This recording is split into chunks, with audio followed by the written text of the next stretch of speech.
What's up YouTube, BMR here, and today I want to talk about building a drift car. So this is the topic that actually inspired me to start a YouTube channel, since when I was doing the research for my Mini Z build, I was only able to find about 2 or 3 other channels out there that actually talk about building an all-wheel drive 128 scale drift car. So today I want to talk about my car, the parts that I have in it, why I'm using these parts, and also talk about future parts that I'm going to put in my car.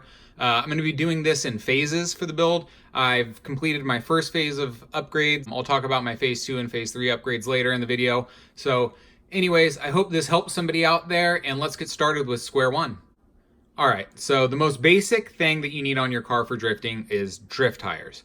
I bought a Kyosho MA-020s, and these come equipped stock with drift tires on them. So if you yourself bought a MA-020s, all you need to do is pull it out of the box, put some batteries in it, and start drifting. I actually recommend drifting it with no modifications done to it at all at first, just so you can get a feel for the car, drift maybe 5 to 10 battery cycles through it. Just get a feel for the car and then decide if you want to upgrade it later. I've also read online that the tires that come with auto scales are even harder compound than what Kyosho has for their drift tires. So if you're drifting on a really grippy surface and you're noticing it's really hard to get sideways, get your car loose, maybe switch over to some auto scale tires, or there's other brands out there too. I haven't tried any of them, so I can't speak to them, but I know there are harder compounds that will make sure that you have less grip, so you're able to slide a lot easier. The next thing that we're going to want to look at is our differentials. So in my car, I have a one-way from Kyosho installed up front, and a one-way differential is probably the #1 upgrade that you can do for your drift car, at least in my opinion, because in my experience, it gives you a lot more control and a lot more precision, because what a one-way does is it allows your front tires to keep spinning while your back tires can lock up. With the stock differential on Mini Zs, if you have a stock front and a stock rear differential, you only have control when you're on the power. As soon as you get off the power, all 4 tires will lock up and the car pushes in the turn really, really hard. So with a one-way differential, your front wheels are still allowed to spin when you hit the brake. So you lose your reverse feature and you also lose your braking in the front end. But when you're drifting and you're coming into a corner and you're on the throttle and say you have a little bit too much speed, or you just want to whip it a little bit tighter, you get off the throttle and you can press the brake a little bit, your back tires will lock up and it'll kick out the back end a little bit, and your front tires will keep spinning, so it'll maintain traction, it'll keep its line in the corner, and you'll be able to complete your drift a lot better. So one-way differentials are huge. It's a huge improvement over a stock differential, because like I said, with the stock differential, your car is going to push really, really hard as soon as you get off the brake. It's basically just going to slide in whatever direction it's going. So the next thing that you're going to want to look at too is your rear differential back here. In my car, I have a solid rear axle installed from Kyosho.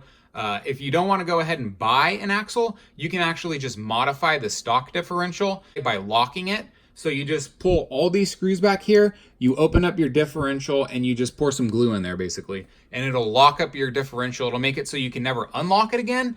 But then again, you have a solid rear axle. You didn't have to buy any parts. You did it for free. And what a solid rear axle does is, because with the normal differential, power can be varied to your back tires. So your inside tire can have more power, or your outside tire can have more power, and that'll create a less stable drift. It'll give you less predictability in the corners. So you want to have a solid rear axle, so both tires are putting down the equal amount of power in the corner. You'll have a more consistent drift and a more consistent entry and exit from the corner. So that's about it for the performance parts that I have in my car so far. The next parts that I want to talk about are my durability parts. So I have in my car, oh yeah, it'll pick up on the camera. So in here you can see that little bit of blue. I have aluminum heat sink motor mounts is what they're called. So with the stock brushed setup, the car gets really, really hot when you're drifting. Just the first time I picked up my car, I was drifting it for about 3 minutes continuously, and I picked up the car and it dang near burnt my fingerprints off because that motor was so hot. And once I realized how hot the motor was getting, I wanted to do something to try to cool it down. When I was searching on Canon Hobby, I found these motor clips. So these ones are actually made by Kyosho, these blue ones. I was a little nervous about pulling my motor and installing them, but honestly, after I did it, it was super easy. All you have to do is remove these 2 screws and your wires will detach. You can pull out your motor, it'll drop out, and then you literally just take off your pinion gear, pop these two clips on it, and put your pinion gear back on and install it back in there. And it's super, super simple. It's super easy, and there's no play for error. Because that was my concern, was that I was going to mess up my gear mesh or mess up, basically mess up my gear mesh. So I was really happy when I put it back together, and I found that there was no room for play. There was no slack, nothing. You put your pinion on, you seat it as pretty much as far down as it'll go.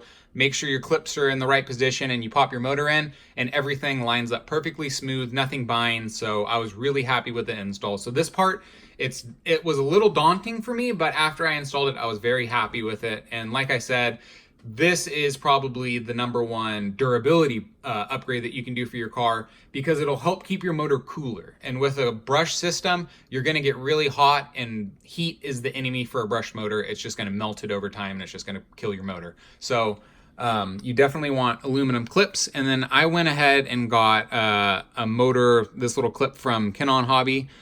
So basically my aluminum motor mounts sit on this clip, so the heat will disperse from the motor into the mounts and then down into my clip. And then I guess this is supposed to be like a little air duct to help cool it down. I think this is kind of a little gimmicky in my opinion, but either way, just having metal surrounding your motor instead of plastic will help keep things cooler. And also this is kind of nice because you won't burn your finger touching your motor like I did. So these are two really important upgrades. They're pretty simple. They're not daunting, so don't worry about pulling your motor and installing a pinion gear. The next parts that I have in my car are swing arms. These are the last upgrade that I put into it, but swing arms are extremely important. So what do swing arms do? They transfer power from your differential to your tires. So that means these little guys are under a lot of stress. The Kyosho brands, they're fine. They'll last you a long time. They're not gonna break on you right away unless you get really unlucky. But like I said, these parts are under a lot of stress because they're transferring power from the differential to the tire. But also, since your wheel is mounted directly onto your swing shafts, anytime you crash your car, anytime you bang your tires, you're transferring all that energy into your swing shafts. So you can damage the joint that's in there, the ball joint. And over time, after a lot of crashes, you can break them. So eventually you'll want to upgrade them and look into aluminum ones. I just went ahead and upgraded these ones because, as you can see, they're orange. They match my build, orange and blue. And so I'm a sucker for matching parts. So anyways, those are the parts that I have in my car so far. My durability as well as my performance parts. A couple parts that I'm going to be putting on in the future. Right here, this is a tie rod. So this goes up front, and I got a negative degree. So what that'll do is if you have a 0 degree, your wheels will be pointing perfectly straight. But with a negative, your wheels will point out a little bit more. And what that does is when you turn, it'll give you a tiny bit more turn radius with your lead tire. And it should theoretically give me a little bit, I guess, more control. I've never played with my tie rods. This is going to be an upgrade I put down the road in my car. I'm not going to do it right away. I want to get a little bit more comfortable with my car, get my rest of my setup dialed in, and then eventually I'll start playing with my tie rod. So that's something I'll look at down the road. Another thing that you can look into are your tow rods. So this goes in the back, just right here. It's where your wheels are. And so what that does is it influences your back wheels if they're tilted in. And basically you want, for the rear, you want to have a 0 degree, so that way the car will exit corners straighter and it'll be less squirrely. And if you have your rear pointed inwards, that will make it a lot more squirrely. It'll make you lose control. It'll make you have less crisp exits from the corners. So anyways, these are a couple parts that I'll be putting down the road. Also, I'm going to be putting a new suspension system in my car. That's another thing that you can do. I'm going to be putting a soft suspension in the front, stiffen up the rear end. I've read online that that helps a lot. I'll do some experimenting, of course. And then I'm also going to be putting in the end. So these are going to be phase 2, along with some probably Eagle Racing parts that I'll put up here, some suspension parts, and probably diff cover, that kind of stuff. It's really cheap. So I'll be putting the diff cover and the Eagle Racing and these aluminum parts in it later on. And then eventually my final phase for this, and really the pinnacle, I think, or at least it sounds like it's the funnest for all-wheel drive drift cars, is you can do, it's called a counter steer setup. And what that is you put a different gear into your back differential, and it allows your rear tires to spin faster than your front tires. And basically that makes it so the car's more of a handful. You have to be working the steering and the throttle a lot more. It makes the car just overall more fun. It sounds really cool. It sounds like, you know, it's going to make the car a real handful. So that's going to be my third and final phase. Once I've really dialed in my drifting skills and everything, I'm going to start putting in some parts like this, and then eventually a counter steer setup. So that's my build. Those are my parts. That's everything I have in it. That's why I put them in it. If you guys have any questions, go ahead and leave them down below.